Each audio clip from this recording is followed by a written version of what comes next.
Yeah, I mean, the anecdote, just for clarity, is I was working in a van centre. I was the guy that you chuck your keys to at one point. I got into this really great conversation with this, I think he must have been 45, 50 gentleman. And we got into the conversation of representation. And I remember kind of thinking, like, what do you mean? He's like, well, yeah, I just really lament the fact that, I'm never going to see another black manager in my lifetime. And I went, what do you mean? Like, because I think it was Chris Hughton, I think, that had just been sacked at the time. And I remember saying, like, right, but there's Vieira's coming up, and there's da, da, da. And he goes, nah, you don't get it. They're not going to look at him for the job. I was like, but he's in New York getting the thing, and he'd be perfect. Nah, you're a bit young. Oh, and I was young, in fairness, but it's because I didn't see it, and he'd been raised in it, and it was this thing of right, and the thing you have to do is you have to alert. It's what's the there's like a spell or a popular cultural reference where it's like, they exist and you can't see them until you actually start looking at it. And I remember kind of thinking, like, oh man, I'd hate for there to be more of those things, like with women's football and the advent of the popularity surge with that, and you kind of waking up to the prospects of it's just football. Who's playing it is almost immaterial, and the fact that we have to put a distinction between the two is kind of a sad thing these days. But it still exists, and there's a spectrum of people that have to look at it in certain terms. And I guess, again, rightly or wrongly, I lament that, and I wish people would look at things on a more logical and analytical merit from that perspective, because I think, because like you said, is that really a true statistic then? That as far as writers are concerned? I mean, I'm talking to you right now, I'm 31, and I know there's certain things I want in my life, professionally speaking, that I might not get because of my skin color.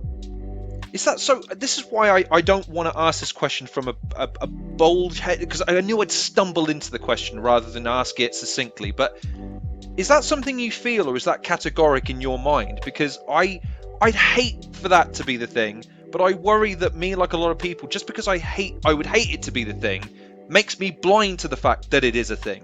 You know what I mean? It's a feeling. It's something that sometimes feels categoric to me, but I have to remind myself it's a feeling. And at some point, hope is a discipline, right? It's something you have to practice and work and repeat over and over and over and over and over again. And when I wake up in the morning and I switch on the news, I would like there to be a certain thing in the news. And sometimes that thing isn't there. And I go to bed and I hope that a certain thing's on the news when I wake up. Right. And so on and so on. And you do certain things sometimes entirely out of hope. One big underlying, if you want to get really good at writing the football, you have to understand at some point in time, you're writing and trading in the idea of hope. Transfer rumors and transfer dealings are you selling and writing hope to people, right? And there are some days where I will go to bed and go, this is just too much. This world is going to simply overwhelms me, and everything is doomed, and everything's blah, blah, blah, blah, blah, blah, blah, blah, blah. And then you practice hope, which is sometimes playing computer games, which is sometimes watching media you like, sometimes talking to your friends, sometimes looking into the eyes of people that have been there and done it before you and gone, actually, if you did that, I can do that. I watched Stormzy's new music video and I got goosebumps at the spoken word segment written by Wretch 32 and dictated, perfectly delivered by Michaela Cole, talking about how this isn't just a phase, this is phase one of the Black British culture, and going, there is no ceiling. People try to put one on me. There have been times in my life where I've been made to think there was a ceiling, but there isn't one. I can absolutely punch through this thing. And if I can't, I can leave an absolutely devastating dent in it for the next person. And it's that second bit. If I can't do it, I'm going to dent that thing so hard the next person can get through. That now drives me through a lot more of my creative endeavors. I'm talking to you right now. I'm 31 years of age. I'm one of the very few Black British football journalists that are hired full time for a media company. There's very often when I go into press conferences, sit in the press box, I'm the only Black person there. There was a time where I covered England for the Euros, and one of the stewards came up to me and shook my hand and went, "We don't see many of us in the press box. I want to say I'm so proud of you, young man. Keep doing what you're doing. You're going to do great things for the next generation." And that sounds like such a heavy thing to, because again, you're my age. If someone came up to me and said, "You're a hope for future people," I don't know what I would do with that from the perspective of, number one, I shouldn't be. But the fact that I am, I don't know if I'm equipped, or if am I the right person for that just because? Because you are, that must be such a horrible, but a terrible, wonderful burden in a sense. You're a dad. You already do this every day. What do I do every day? You're an inspiration for someone. Oh hell no! Oh come on! I'm the least. The only piece of inspiration I've given my daughter is we were watching the women's Euros. She turned to me and said, "Daddy, can girls can play football? Can they?" And I said, "Of course they can. You can do literally anything you want." She turned around, continued to play with her Barbie dolls, but she was watching the game while she was doing it. That's the only piece of inspiration I'm going to give her. That's so important.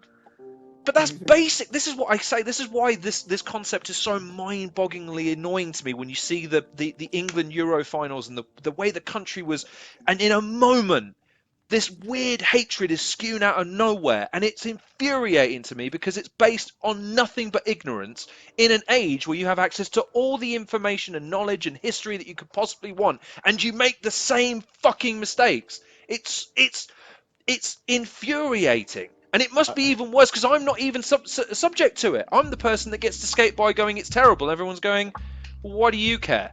Well, because I don't like it. I wouldn't want anyone treated any differently, unless they're a bad person.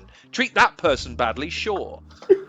I'm sorry for yelling, but it's my. I will say I commend your passion.